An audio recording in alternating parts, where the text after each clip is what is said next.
Runa Laila ma'am এবং বাপ্পা মজুমদারের খুব চমৎকার একটা গজল আঙ্গিকের গান আসছে, যে গানটার নাম হচ্ছে অনায়াসে। তো এই গানটার মিউজিক কম্পোজিশনও করেছেন বাপ্পা ভাই। আর রুনা লায়লা ম্যামের মতন এত বড় প্রখ্যাত সঙ্গীত শিল্পী, উপমহাদেশের অন্যতম শ্রেষ্ঠ সঙ্গীত শিল্পীর সাথে বাপ্পা মজুমদারের একটা কোলাবোরেশন, এটা খুব ভালো হবে বলে আমার মনে হচ্ছে।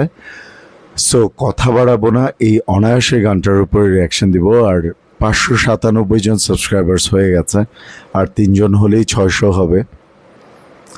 সো আসলে এত কিছু বলতে চাই না, কচ্ছপের মতন এগিয়ে যেতে চাই, কোনো বিরতিহীনভাবে যে চলাটা, যতক্ষণ পর্যন্ত লক্ষ্যে বা গন্তব্যে না পৌঁছই, আল্লাহ যদি বাঁচিয়ে রাখে ইনশাআল্লাহ। সো আপনাদের সবাইকে বলবো, যা যা সাবস্ক্রাইব করেছেন তাদের অনেক ধন্যবাদ, যা সাবস্ক্রাইব করেননি please subscribe to my channel. Let's go to the reaction. Okay, আমরা গানটা শোনা শুরু করলাম। রুনা লায়লা অ্যান্ড বাপ্পা মজুমদার।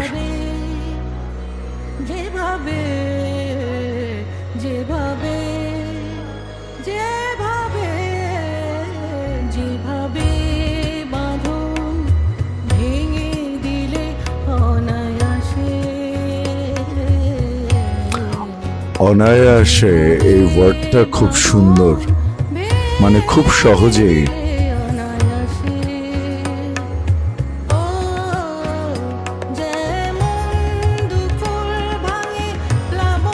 আপনারা ভাবতে পারেন যে একটা মানুষের 70-75 বছর বয়সেও গলা এরকম। আর বাপ্পা মজুমদার তো আমার অল টাইম ফেভারিট, সেই ছোট্টবেলার থেকে।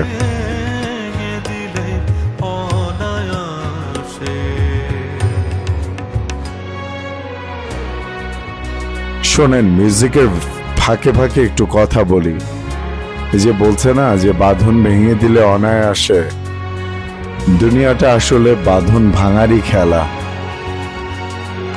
এখানে বাঁধন ধরে রাখতে চাইলেও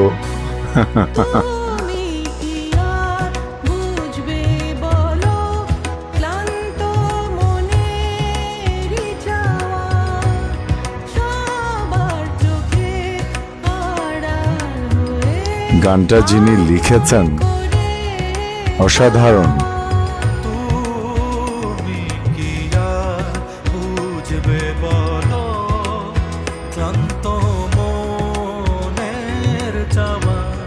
খুব সুন্দর, খুব মায়াবী।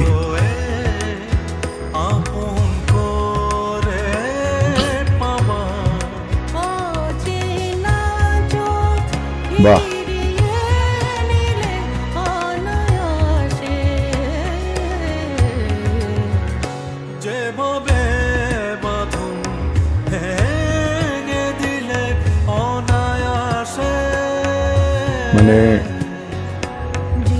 রুনা লায়লা ম্যামের ভয়েসের যে ভ্যারিয়েশন, তার সাথে বাপ্পা মজুমদার ভাইয়ের ভয়েসটা খুব ভালো সিঙ্ক্রোনাইজ করছে।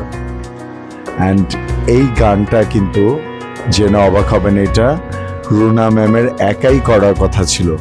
বাট গানটা শোনার পরে ম্যাম বাপ্পা মজুমদার ভাইকে বলছেন আর কি, যে বাপ্পা তুমিও করো আমার সাথে গানটা, গানটা ডুয়েট করলে ভালো লাগবে।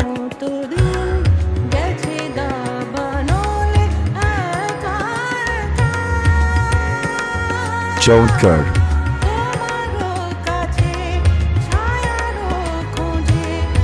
এই গানটা আমি মাঝে মধ্যেই স্পটিফাইতে শুনি, অ্যান্ড শুনে খুব ইমোশনাল হয়ে যায়।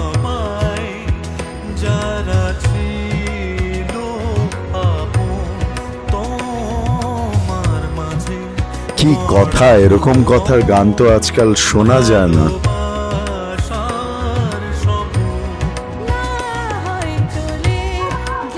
না হয় ছেড়ে চলে গেছে সবাই, যারা ছিল আপন।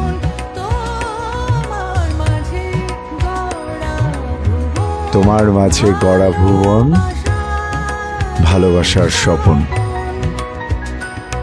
এই কথাগুলো আগে রূপকথার মতন লাগতো, এখন আর লাগে না, বয়স বাড়ছে তো। যাদেরকে বেশি আপন মনে করবেন তারাই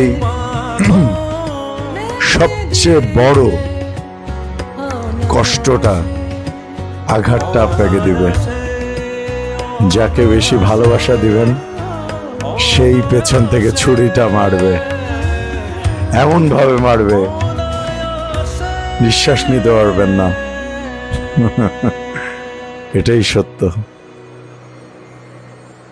তিক্ত সত্য।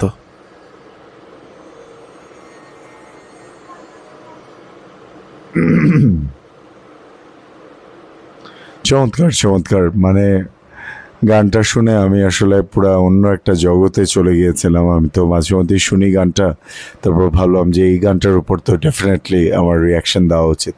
যাই হোক, অনেক কথা বললে তো ভিডিও লম্বা হয়ে যাবে, এখন থেকে রেগুলারলি ভিডিও দেওয়ার চেষ্টা করবো ইনশাল্লাহ। আমি তো আগেই বলেছি যে আমার চেহারা এবং আমার অ্যাপিয়ারেন্স থেকে বুঝতে পারছেন যে আমি একটু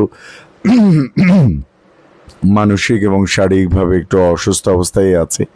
সো আল্লাহ যদি ভালো করেন, সুস্থ করেন, তাহলে হব। তার মধ্যেও কাজ করার চেষ্টা করছি। এর মধ্যে আপনাদের সাপোর্টটা আমার খুব দরকার। সো যারা যারা আমার চ্যানেলটা সাবস্ক্রাইব করেননি, প্লিজ রিকোয়েস্ট চ্যানেলটা সাবস্ক্রাইব করে দেবেন। Thank you so much. আবার দেখা হবে ইনশাল্লাহ।